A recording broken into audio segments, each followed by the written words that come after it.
Good afternoon, everybody. It's Richard M Knittle Jr., poet, author. Decided to get on real quick because I've been writing a lot, so I want to get these things out there and I can, get some practice in for the show. The show was rescheduled. I'll have a new date for you guys coming up soon. So, you guys who live out here, that was fun this morning. The winter was great. Ryder got a bunch of snowballs, and now they're in the freezer for summertime. So that's pretty awesome. So, a lot of stuff happening. I love the new job. It's great. We got a lot of things going on too with Ryder. And his test came back. He doesn't have dyslexia, but he does have a learning disability, which we'll get taken care of. It's okay. Things are happening again, and I'm gonna go right ahead and start doing some of the poetry. Okay? Because I know you guys are busy today. I don't think there'll be a lot of people on here anyway, but I'll post it up to YouTube also. So here we go. Let me go back just a little bit. I know I've been writing a lot, you guys, so those are all brand new poems too, and I haven't, there's quite a few new poems. Of course, you know what the new ones are right now, what I'm battling, so that's about what I'm doing. Let me turn that music down just a little bit. It's good music, but there you go. Let's see, where am I going at? Okay.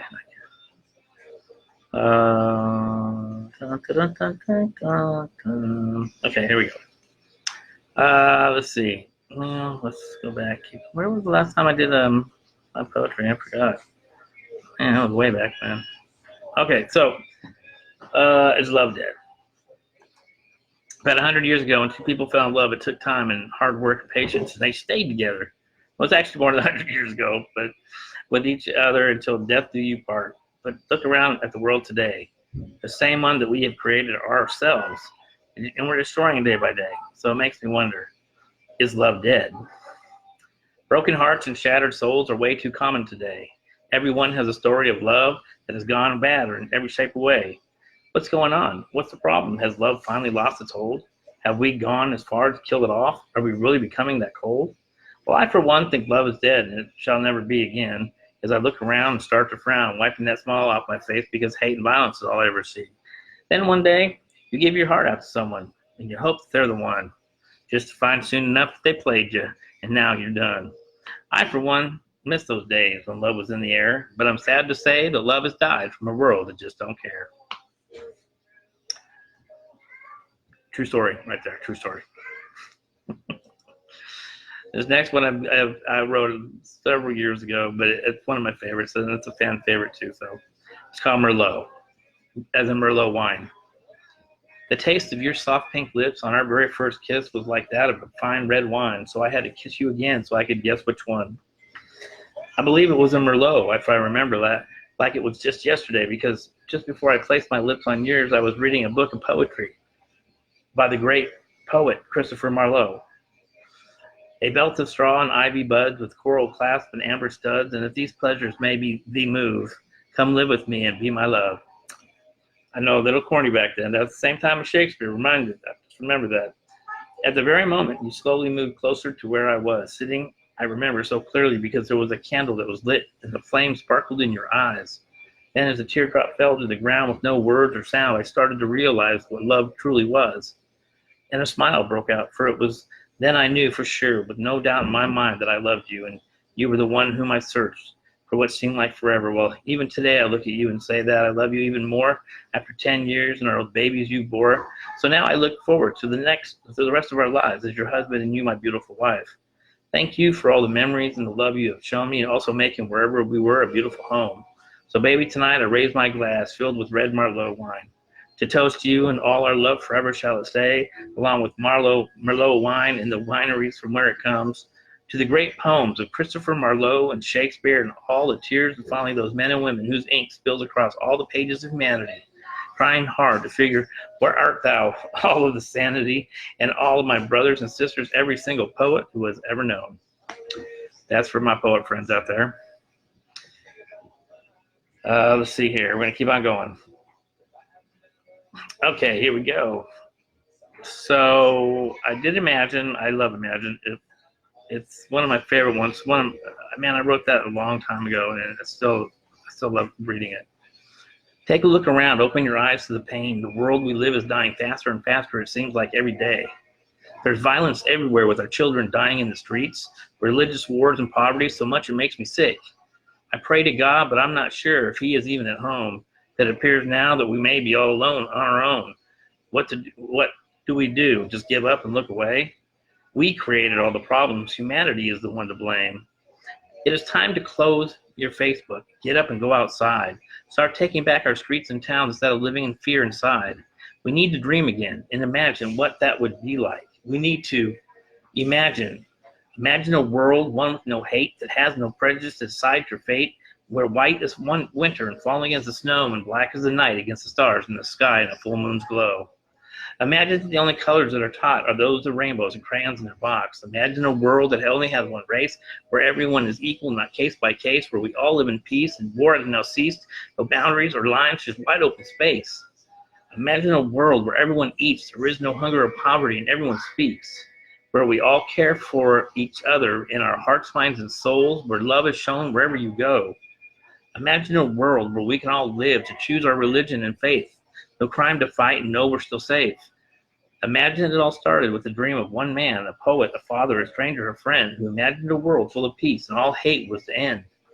And then imagine, and imagine again. Thank you.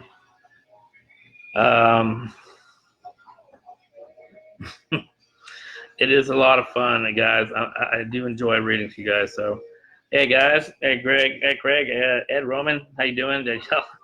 Man, you guys were great. I love you guys all. Sorry, I'm kind of going back and forth here. So if you're saying something to me, I'll come back and get you. So I love you guys very much. Ed, man, congratulations on your new song, Stronger. I love it. It's awesome.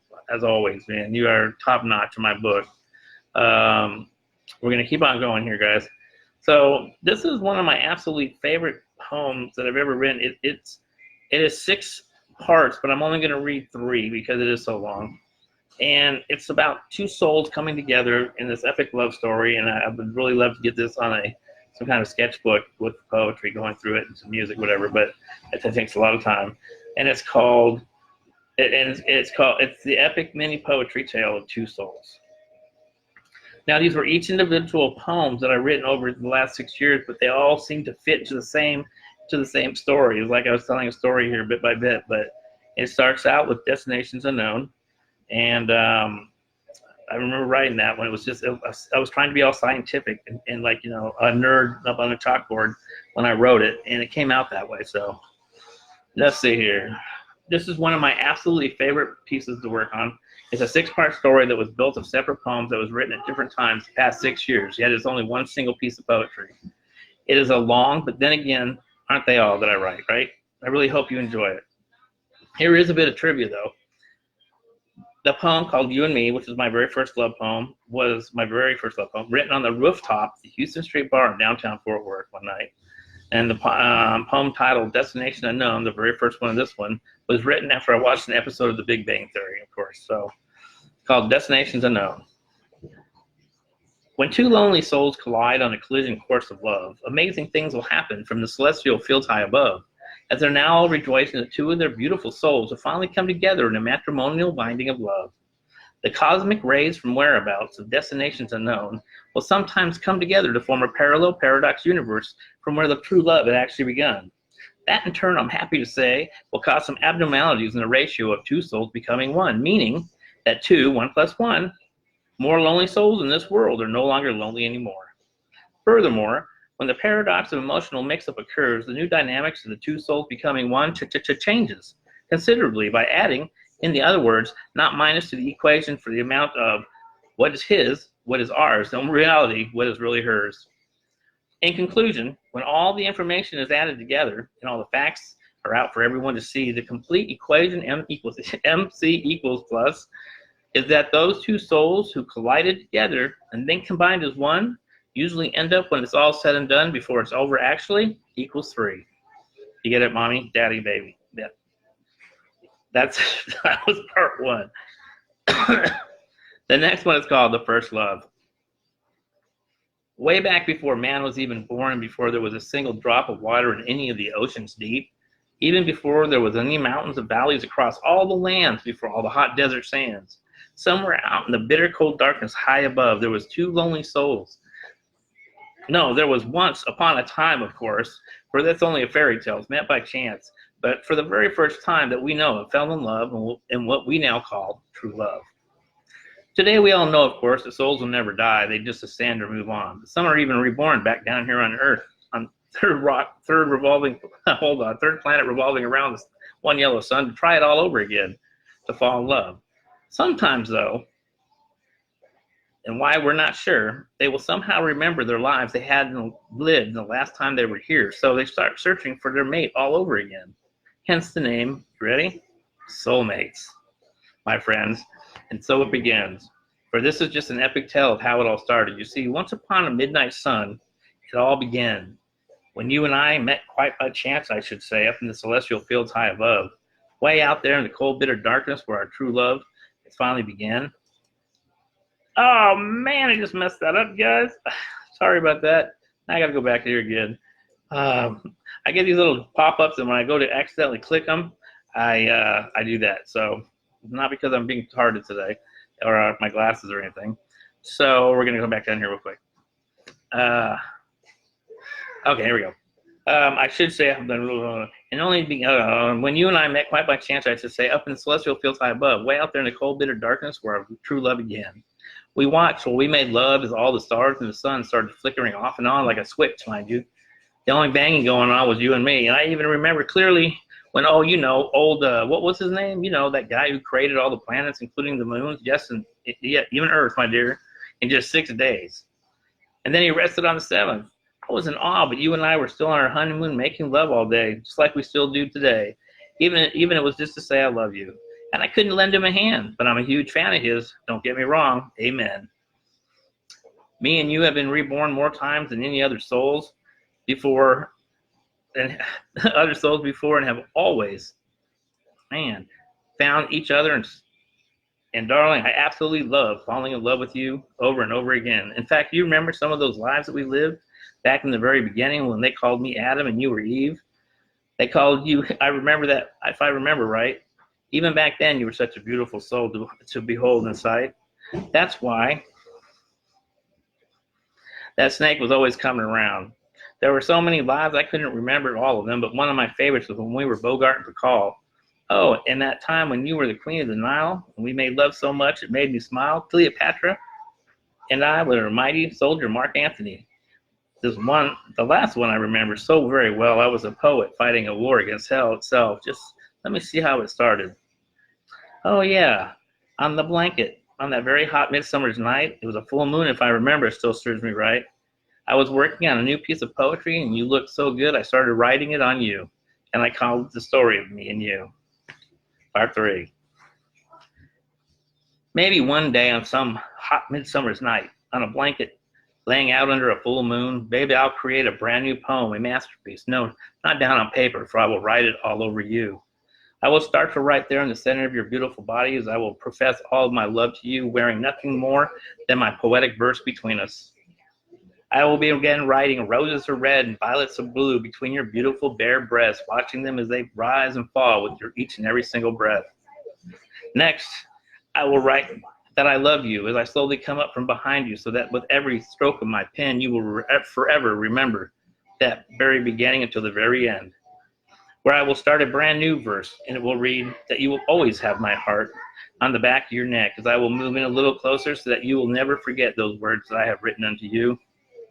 Then as I hear you start to moan in a poetic adulation of ecstatic sighs, I will feel you and you start to hesitate. But baby, by that time, it'll be way too late. Because those words that I now will have written on you have found their hidden path to down below through the middle of your naked back. And I will continue as my words will now start to transform into a story of how our two souls have come together, just you and me, so you can see how much that I indeed do love you. I will then write more about our beauty, about your beauty and what your love has done to me. Yes, a beautiful masterpiece I will soon write. And as all those words, my love for you, turn into a painting, just as I am Michelangelo painting in the Sistine Chapel, or Vincent van Gogh on My Starry Night.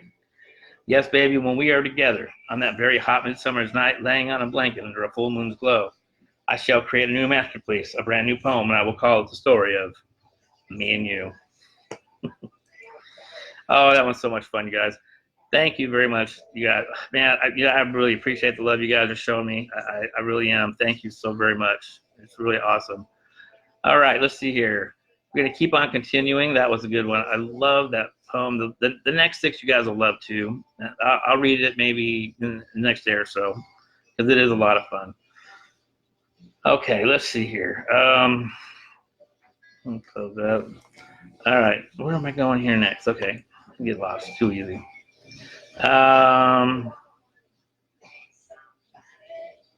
Oh yeah, so if you haven't heard by now, Mike McCarthy accepts job to become 9th coach in Dallas history. So we have a new coach.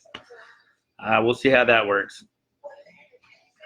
So this next one is called Could You Still Love Someone Like Me?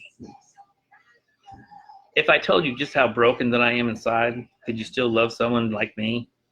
My heart may not beat quite like it once did back in the past at one time before, but I know that I still have a whole lot to give as my soul is still dancing out across the night skies by the light of the moon and all the falling stars as he rides only the ones that are shooting across all of time, as it had already been used and wished upon, just hoping that it might lead to the love that he has been wishing for and so desperately needs. I'm looking to begin a new chapter in my life that finally starts with a once upon a time as we will write a happily ever after together while being in love from this day forward, forevermore until the sands of time run dry, but not necessarily as a husband and wife, no, but partners in life who share a spark in each other's heart, mind and soul, walking hand in hand as our mouths will lips to lips and romance with the deep-rooted passion and the companionship of each other's arms. With patience and understanding as time and your love and heal all my wounds, bringing back to me the true feelings of love I need to be free of all the pain and the sadness of a broken heart, a real miracle you will give to me. All right. And of course, we all know, that's one of my short poems here, a lie may indeed get you laid, but honesty is the key to making love. So I guess it really depends on what you're looking for in life, a one-night stand or 2 whole lives forever to explore. And this, of course, is true also. It's one of my quotes. The true beauty of humanity is a newborn baby who is born of what true innocence and love really are. There are some things that I would rather show you in person instead of writing it down in a poem. I know I say that. That's shame on me, but it's true. Let's see. Oh, yeah. Here we go. Some of the new ones. These are brand new over the last couple of days. There's probably 4 or 5. I haven't written like this in a long time, so it's called No Love, No Passion, No You and Me. I'm sorry to tell you, but I have no more love to give you anymore. It's gone, along with my patience and trust in which I have no more. It makes me really sad and how much you wasted all these many years, so much so it's dried up all my tears. My heart you have broken many times before, with each time the pain becoming a little less as my soul gets colder than it was before. Looking back at all our memories, it's hard to find the good, as all the bad have been erasing them from my mind for good, causing me to wonder why I've stayed here for so very long. Now the void that has been left behind has begun to fill with hate, causing all my emotions now to start to break, leaving a sea of sorrow and deep sadness in its wake. Furthermore, I just don't know how much more of this I can take. So if you have ever felt anything at all for me, have pity and let me go. I've asked you so many times before to turn away and walk out the door, for I am way too weak to argue with you anymore. I'm even down here on my knees begging you please to let me be. There's nothing left here to see, no love, no passion, no you and me. Sounds of Our Beating Hearts is the next one. Sometimes when I'm looking at you from across the room, I wonder if it would be way too selfish of me to want back what I once had with you twice in one lifetime. I know you can still remember all that love and affection with the both of us wearing what we thought would be a permanent smile painted across our faces while we held each other close, slowly dancing across the dance floor. Staring into each other's eyes, getting lost in the emotions like just you and I were the only 2 people in the crowded bar. Listening to the sounds of our beating hearts, playing a tune called Two Strangers, falling in love with our breath becoming much deeper while we were 2-stepping across that wooden floor. And it felt as if we were floating in the air high above in the night skies with the moon and all the stars lighting up our way like we were on a romantic date with candlelights and fireflies on a white sanded deserted beach with a clear blue warm ocean waters on a Caribbean island on some midsummer's night on a blanket making love. Let's see here. I had another short poem. Sweetheart, last night after you fell asleep, you still wore me out as I watched our two hearts fall and our souls catch them all today. We're making love. Okay, this next one is controversial, just a little bit. It's what I feel like, though, because I'm from California. Everybody knows that, what I feel about marijuana or weed or what do you want to call it. But the truth be known, it needs to be told. So it's called, they say that doing drugs, they being, the po-po. They say that doing drugs is very bad for you. At least that's what they say. But I say doing drugs sometimes is great to do because it really can make for a better day. Now hold on, just wait a damn minute before you start on me. Let me finish with what I'm going to say before y'all start to scream and yell. Because I know for a fact that many of you, both men and women, that are reading this or hearing this right now are on Prozac or Valium. And thank God, or we'd all be living in hell. So with that being said, with every drug that I have ever tried or experimented with, and believe me when I say I possibly have tried them all, my favorite one that I ever did do, was I think back, smile, that I will never tell. But let's start by talking about one thing. It's called an herb. It is a marijuana, weed, ganja, green, kush, or even Mary Jane, whatever you want to call it. It's really all the same. The government, yes, ours, flat out lied to every one of us. They call it a demon, which is actually, I believe, a gift from high above, no pun intended. Why, you ask? Because it grows from God's own green earth, and it has for millions of years. It is not created like the others. So sit back for just a minute and listen close to what I got to say. Because the only reason that it made it illegal and say it is bad for you is only because of tobacco, cotton, lumber, and big pharma, and a few others who had more money when they paid off the government that day. You see, the war on drugs never had a chance. I could have told you that, my friends, for you cannot fight a war against yourself and never win. And the feds knew that from when they started it way back in the beginning. And I think you all know what I'm talking about. The so-called illegal drugs that are now and have ever been on the streets, you know what I'm talking about. The ones that sell the very most, like cocaine and heroin and methamphetamine, were not first created in some old family recipe handed down branch by branch in some family tree of rednecks dressed in overalls in his garage somewhere in the South that he learned at birth. No, they were all actually made by some paid government scientists in a secret during some damn made-up war in some godforsaken post. Y'all really need to open up your eyes and then listen to the truth. That kind of stuff happens every single day, and the feds, well, hell, they're the ones who are thugs, and they play gangsta every day by making billions on the drugs that they have created, and arresting you and locking you away in prisons, which, by the way, is nothing more than modern-day slavery when you think about it. All over something that when Jesus Christ was a teenager, most likely in Jerusalem, standing on the corner, hanging out with his buddies, checking out the ladies, drinking down a 40 while smoking a blunt? Wow. No, that's not all blasphemy now. After all, did you read the Bible or even go to church, then you know that it says that Jesus, his mother, and his disciples were invited to a wedding and they ran out of wine. So Jesus delivers a sign of his glory by turning the water into wine. Let's get the party started. Break out the red Solo cups. Also, according to conventional biblical scholarship, the 250 shekels, the root con, and this is construction meaning reed or wow, that was a mess up. Reed or hemp, which also he wore sandals and robes made of hemp, which is marijuana, which is made from the same kind of plant, same thing. You see, just because it's illegal does not always make it a sin. Remember that. Oh man, hey Amy, hi Yvonne, hi. Oh man, you guys are just wearing me out today. Thank you so much. I will answer you guys all when I get done here. I got so much to go through. I'm almost finished actually. Let's see here. The next one.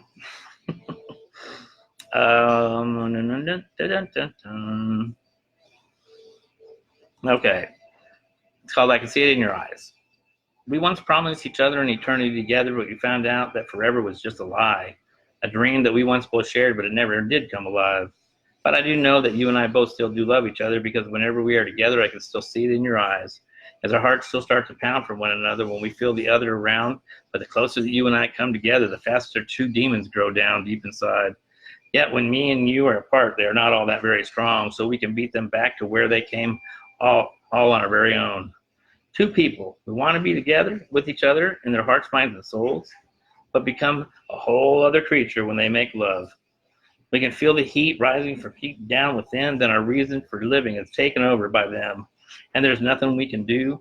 Two creatures full of hell, raging passion, burning down the house, for it seems to be a chemical reaction, causing fire and brimstone, bringing hell itself to shudder, and the heavens above to begin to weep, bringing the thunder crashing and the lightning flashing as the earth begins to spin a little bit faster, even causing the stars to fall from out of the skies. So from now on, in order to save ourselves and others apart, is where we will stay and think about each other and the day that we can be together, along with a little bit of heaven and a hell inside. Thank you very much. Now this next one is special. I'm gonna try to get through it with some dry eyes. It's dedicated to the sons I'm missing so very much, Michael, Brian, and Dakota, and all my two grandsons. I really love you and the rest of my family. I love you very much. I'm going to love you forever. I'm going to love you until forever comes my way. Even if you do not want to love me too, there's nothing that I can do. And sure, it will hurt and it will be a little blue, but it'll be okay, because I'm still going to love you. I'm going to love you until all the fires of hell have cooled and faded away, when the devil is finally dead, then buried 6 feet down underground in an unmarked grave, as the angels sing a song as the soul is carried home. For just like he who lives high above, whose love is for all, no matter what, I will always love you, even if you do not love me. It'll be okay, because I will love you anyway.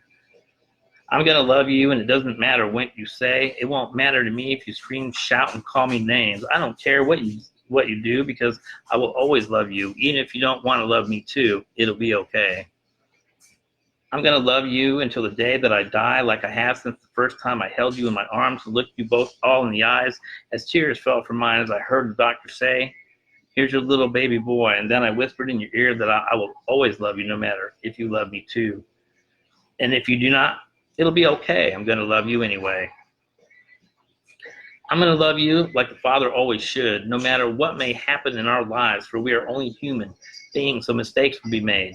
Every day we will fight and shout and scream, and you and I will not always agree. And you may not even say that you hate me for things I say or do, but I will always love you either way. Even when you say you do not love me, it will be okay, because I will love you anyway. I'm going to love all of my boys just the same as I have from the day you were brought into this world, standing right there, whispering in all your ears with tears falling down, holding you in my arms, for no matter what may happen in our lives. Nobody really knows anything for sure.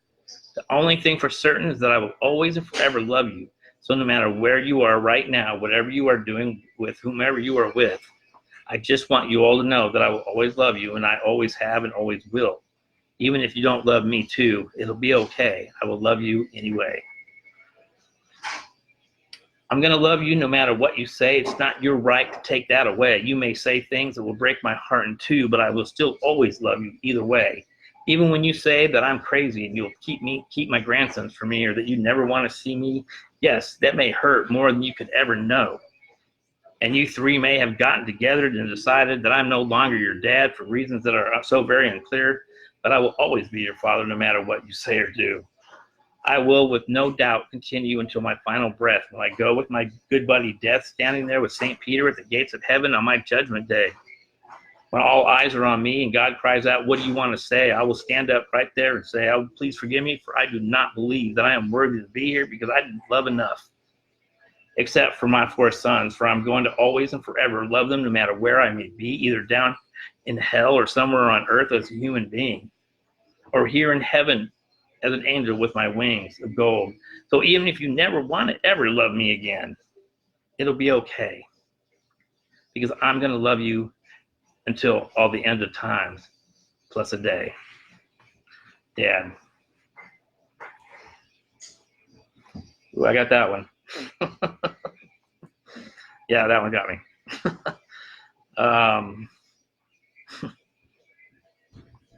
Maybe one day, right? Maybe one day. No, I'm not done. So look who it is coming over to visit. Oh, all right. So here we go. We got a few more, then we're done.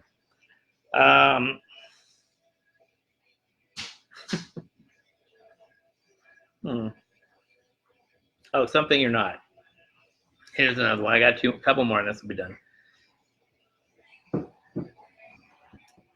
Who do you think you are, standing there with your grandiose facade, with that pretentious look across your face, looking down your nose at me, with your egotistical tone while bellowing complete nonsensical babbling gibberish from that hole in your face, with a sense of some sort of superiority complex, when in actuality is more of a conceited, pompous queen of her own sociopathic, pathological, lying, narcissistic kingdom, ruling over the voices in your own head, living in a world that only you could see while looking in the mirror of a reflection that you deny, twisted and deformed from all the years of your lives.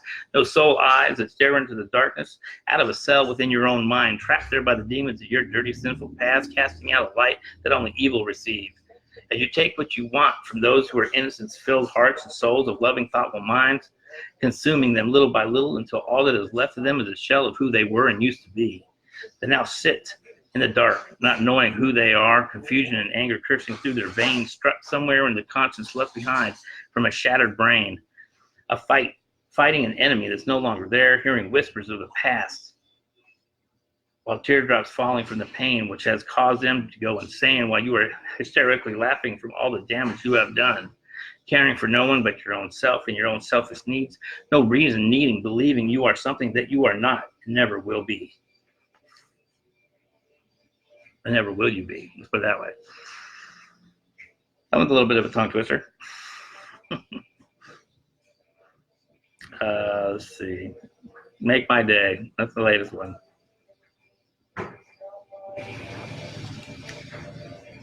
If I can get it to open. All right, here we go. Screaming, insinuating insanities at me every day, acting like a king, trying to make yourself look big, trying hard to be the boss over me like you're the smartest thing since burnt toast. It is your belief that the louder you are, the more you will get, treating everyone you meet like you are better than them. Well, guess what? You're not even close. You think I'll back down to you when you try to make me look like a big old fool because you do not get your way? You say you work, that's a joke. You hold a job for a few weeks or months, never paying bills.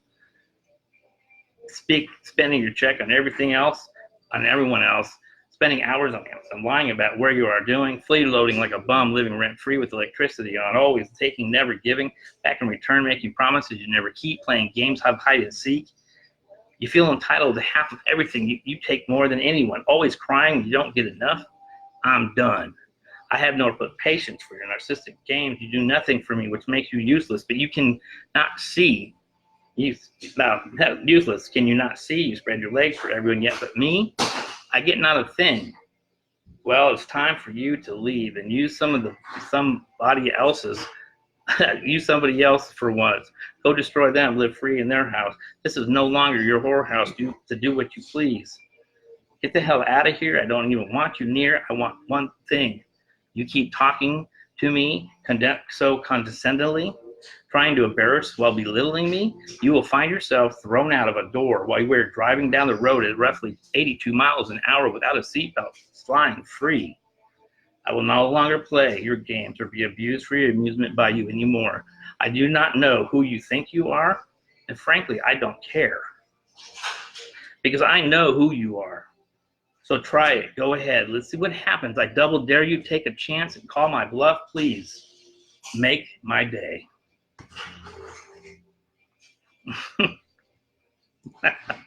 I know you guys like that one.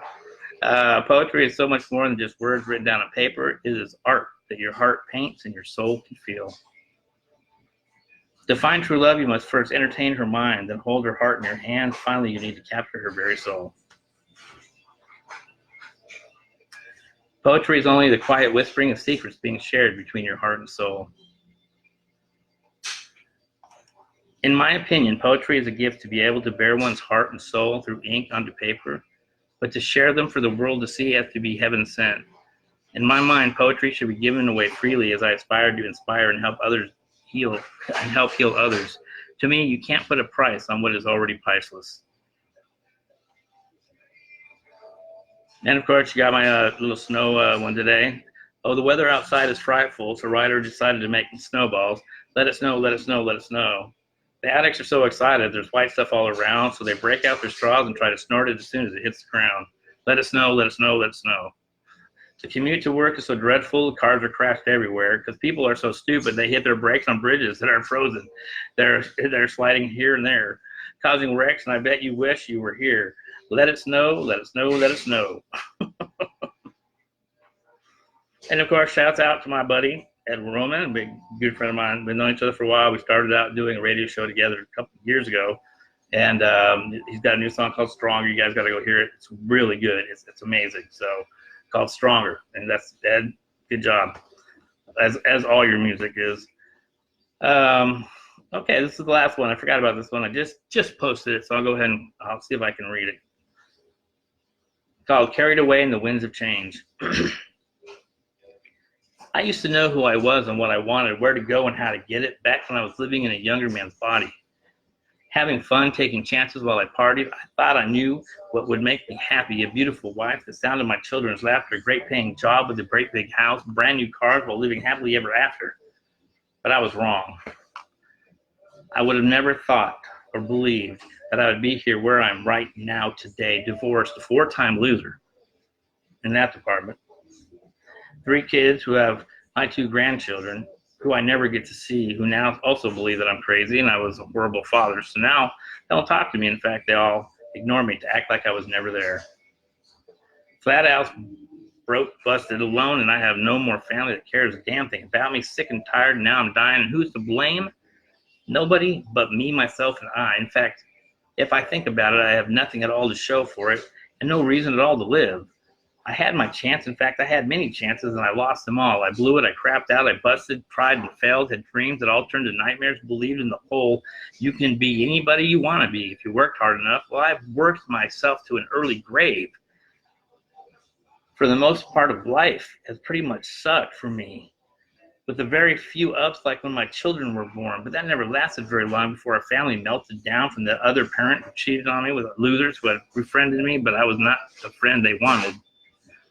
I trusted everyone, but I know that I was wrong, for you cannot continue to give without getting something back in return, or you will end up insane from people taking and taking until there was no more to take and no more to give, draining my soul until I was nothing more than an empty shell of a man, bitter and angry, wishing he could drink to forget or get high to get by, everything else that the alcohol didn't kill. Oh, peace out. Just wanted to show you. I'm going to take a break here a minute. He wanted to show you his little snowball. That's one of the little snowballs he made. He's going to save that for summertime and have a snowball fight. Oh, that over. Anyway. You got to put it back here. But right here. That right there. Oop. Here, I'll do it.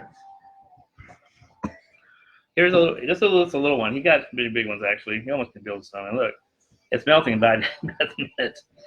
Here, go put that way. Okay, let me finish this up. It's very cold, I know. Silly. He's still a boy. Melting, continue. Okay, from people taking, there was no more to take and no more to give. Drive my soul until I was nothing more than an empty shell of a man, bitter and angry, wishing he could drink to forget or get high to get by, everything else that the alcohol didn't kill.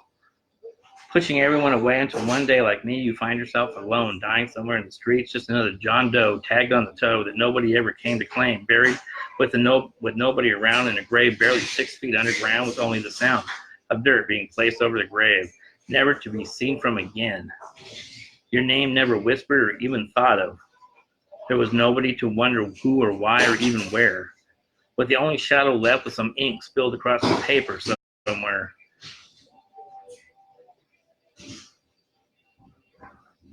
When he believed he was a poet, but in reality was nothing more than the crazy rants and cries for help, trying hard to make sense of his wasted life, who loved the few fans that he did have and the ones who supported what he was trying to say, reason being nobody around him even cared what he wrote, calling him a joke, so much so he started to believe it himself, knowing that his father was right all these years about him until he became what they all said he would. and nobody, scribbling down absolutely nothing for anybody that might try and read them, although they are fading letter by letter, just like him, lost, never to return, somewhere in time, blown away, spread out throughout the universe, carried away by the winds of change, in as many different places as his broken hearts. And that was my latest one called The Winds of Change. So,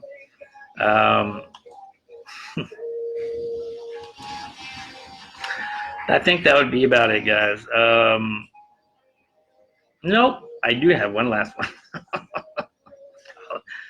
That's one I wrote a long time ago. I just finished it up. A poet like myself looks at things just a little bit different from anyone else. For instance, when you see a flower in a field of weeds, like most people, they'd say, oh, it's pretty red rose or even yellow daisy, but I look past the obvious, usually because I'm oblivious. So when I look at that flower in my head and I see that beautiful chance to preserve its absolute beauty, in that through the use of my photography, I could also use to hold onto the ink of my poetry. Next, when you look into the eyes of another, you see nothing but different shades of color, where I can see all their hopes and dreams and the flames from a fire born of passion that is burning down deep inside, raging out of control, yet hidden by many years of lies and unfaithfulness, while being ferociously guarded by the unhealed scars left from a broken heart. The next example is where most people will, unfortunately, look at someone who's a little bit plain, maybe in her face, maybe is slightly overweight. They see a fat, ugly person calling her by those very same names to her face, which, by the way, is absolutely wrong. And yes, indeed, verbal abuse is the worst, for those wounds may sometimes never heal, as words can cut like a dagger, slicing into a heart into two, which to me is a very critical error among many traits of our so-called humanity. They can be corrected by the education of the ignorant and misconception. From when I'm looking straight at her, she's the most incredible woman who reminds me of a caterpillar to a butterfly. So give her a chance with a beautiful mind and gorgeous, guys, got a chance at a beautiful mind and gorgeous heart that would do anything to feel like that and more. And a sexy soul who could warm more than any other, as she is an angel without her wings. Even those who have made a past mistakes or got caught and did their time, paid their dues. And I know a lot of people like this who have cried many nights praying to God, letting everyone know just how sorry they were, getting a kind of redemption, learning their lesson, and even released from prison. Yet they will in effect stay behind the bars of the institutions of human emotions and feelings, yet again more mistakes of the human condition, which is to say that you will do one thing but do another, by saying to them, you did your time, paid for the crime, feel free to go, only to find it's a lie because nobody ever forgave or forgive, looking at you like you have nothing to give them, not even a chance to redeem what was broken, causing a big commotion to ensure, instead of themselves causing anger and hate to begin with, drinking or using drugs to hide all the pain they're in. That is the reason that addiction begins and why it is taken over, all because nobody cares a shit about anybody but themselves. I see somebody, I should hire a felony or not. I see somebody, I will hire a felony or not. Why not? They already made their mistakes, so let them, not that they're not afraid to work. Oh man, they already made all their mistakes, so they're not afraid to work hard for a job. They don't need $1 million, just happy to have money in their pockets and free to walk down the streets to go to the store shopping. So if you like what I'm saying and want to hear more than the stories I'm telling you, just ask me how, or any poet, because we all basically believe and think the same way. We have the same mind that is coming somewhere up in heaven. And what will you find, which is peace, love, and understanding of everything we do. For poetry is not just a bunch of rhyming words set in senses. It is not just emotions and feelings. It is a way of life and the way we live it. Thank you. And that, my friends, is over. That was it. Holy mackerel, there's a lot of you guys on there. It's going to take me a while to respond to every single one of y'all. It really will. Thank you so much for making my wonderful day today. I love you guys, every one of you. And I will respond to you here. Just give me a little bit of time. Man, that was a lot of poem. I don't even know how long we were on for, but let's see here. It don't matter. Oh, 44 minutes. Okay. Anyway, y'all have a great weekend. Have a great week. Stay safe. Stay warm. And believe in yourself. and read poetry, poetry, and imagine more poetry. Good night, you guys.